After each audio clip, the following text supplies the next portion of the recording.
In this series inspired by Japanese cuisine, Tommy will show you how to make vegan sushi. The 3 types of sushi he will be showing you how to make are Inari, smoked carrot salmon roll, and aburi sushi. First, let's start with the Inari sushi, the easiest of the 3. He's going to show you how to make Inari stuffed with caramelized mushrooms and pineapple fried rice. It's a simple recipe, but it's very delicious and addictive. What makes his unique from traditional Inari is that they are baked and glazed in the oven, allowing for a more smoky and complex flavor profile. We hope you give it a try. So we're gonna start today with, I'm gonna show you how to make sushi. And what we're gonna do here is I'm gonna show you how to wash rice. So all we're gonna do is add our rice to a strainer. And the reason why I'm adding it to a strainer, so it's just makes the whole rice process a little bit easier to wash. So I'm just gonna add water into this bowl and we'll start washing. We're already rinsed the rice a couple of times, and as we can see that the rice is getting quite a bit whiter. The water is getting quite a bit whiter now, or clearer. So it's been clearing up, and we just want to make sure that the water is almost clear. So now we have our rice in our rice cooker bowl. I'm just gonna add water into our indicator. So every rice cooker is a little different. I'm just gonna add it to my long grain rice for 3 cups because I'm used to my rice cooker.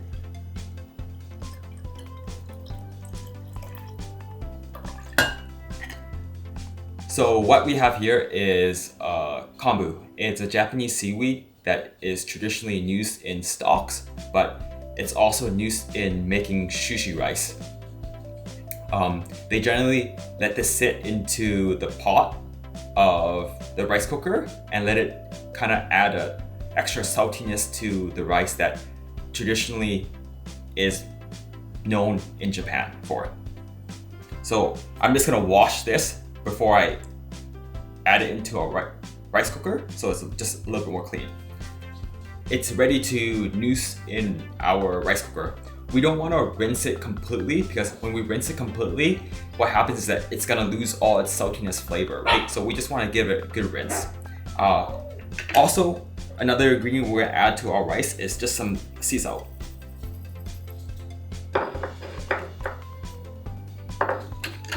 And we're just gonna add our kombu leaf on top of our rice.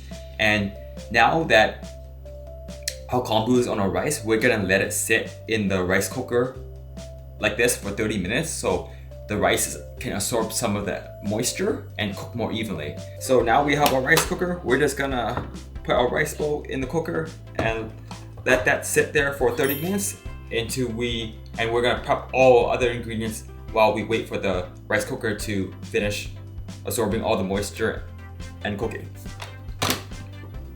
So we have all our ingredients here cubed and diced into a very fine dice. So when we eat our inaris, they all have the same amount of flavor each bite, right? So that's what we're trying to go for. So we have cubed brown and shiitake mushrooms, shallots, pineapples, and just thinly sliced green onion.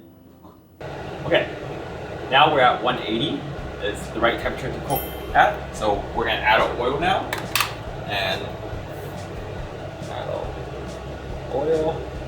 Just add a little bit, move it around so it evenly coats the bottom. Then we're gonna add our first ingredient.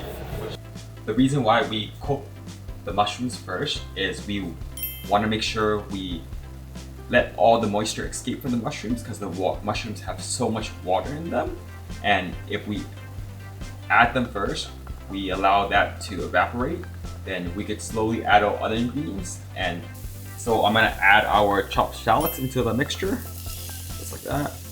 So the mushrooms have cooked down quite a bit. So add it into the mix. We're gonna allow that to brown too. Okay. Smelling great already. Just want to make sure everything's cooked down well.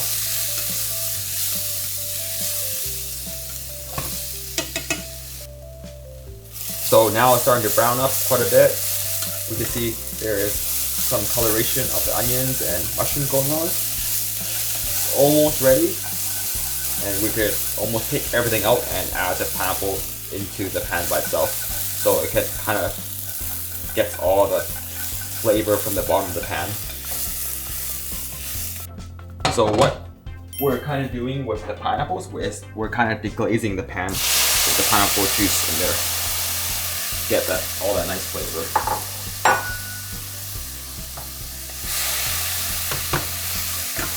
And we want to cook this down until the moisture is no more moisture left in here, and it starts to brown.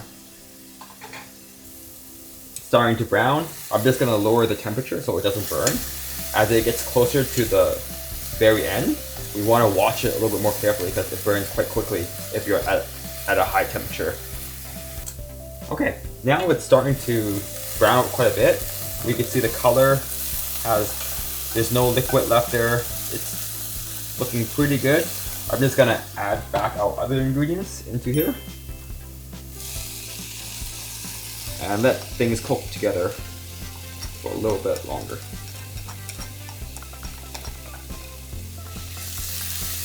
Just want to mix everything until it's well combined, and this mixture here is what's gonna go into our rice. For every cup of rice you have, you add 2 tablespoons of seasoned rice vinegar. I have 3 cups of rice here, so that's how much I'm gonna add. I'm gonna add 6 tablespoons of seasoned rice vinegar.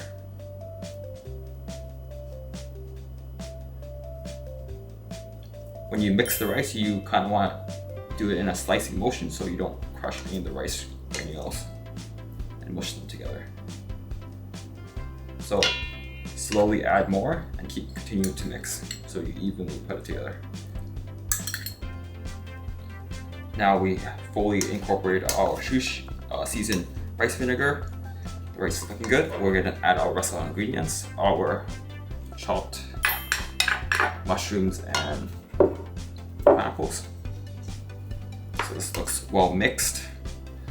So you'll get a piece of everything in each bite, so it's well seasoned. So now we have our fried rice mixture with sushi rice, pineapple, mushrooms, shallots, ready, all prepared, all mixed together. We have our Inari skins, which I just drained and I just let sit here for a bit until we're ready to stuff. And we have our lined baking tray with parchment paper underneath it. So when we're working with Inari, we want to be careful because it tears quite easily. So we want to gently open it like that. Well, putting too much pressure, kind of open the corners up so we get all the way to the corner. We're gonna hold it open and we're gonna stuff it. We're just gonna take some in. Like that.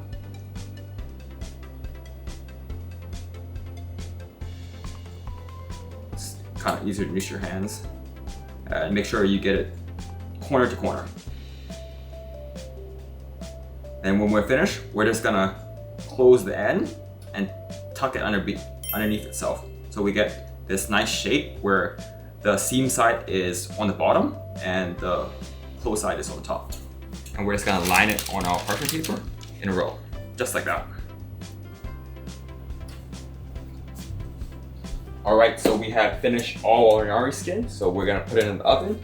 We're cooking it at 400 on top rack. So like in. Quite heavy. Yeah. Okay, so the Inaris are probably pretty close to done cooking. I'll pull them out. So now we can see that the top has a little browning sensation on it, and that's when we want to start glazing our Inari, right? So what we have here is a mixture of teriyaki sauce and sweet chili sauce, half and half. The sweet chili sauce adds the sweetness and the teriyaki sauce adds the savoriness. So it's more similar to a teriyaki sauce that you would get in a Japanese restaurant. I find the combination of both adds quite a bit of flavor. So we're just gonna brush it onto the tops. And just wanna give it a nice coat so it just adds a little bit more flavor to the outside of the nari. So we go through and brush all of them, and we're gonna pop them back into the oven for a couple minutes until the top of the nari starts getting a little bit more golden brown. Everything bagel seasoning, and we'll just give it a nice garnish. You don't want to add too much because it's already seasoned quite well. You just want enough so it has a nice coating of it. If you don't have everything in bagel season, you can just use plain sesame seeds. If you don't have that, just bake in the oven is good enough. So back in the oven for a couple minutes at 400 until it's nice and golden brown.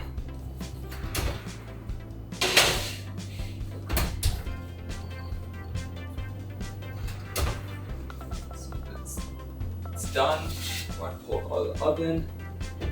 Turn off the oven. Place it here, and it's pretty much done.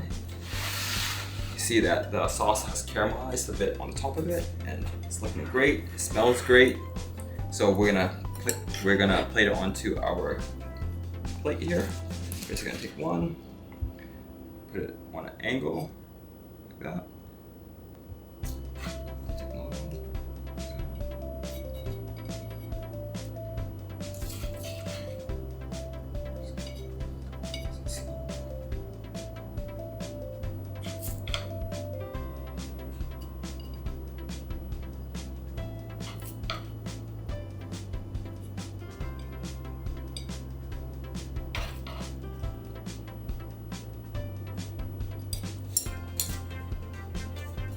And we're just gonna garnish with some green onions to finish.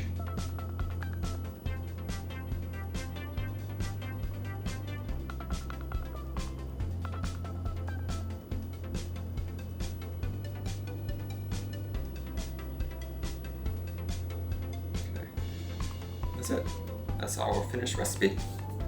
So we have some Inari stuffed fried rice with green onion garnish, and that's it.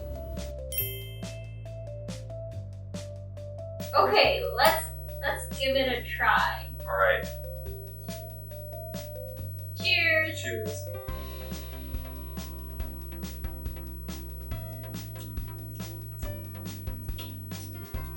So how's it?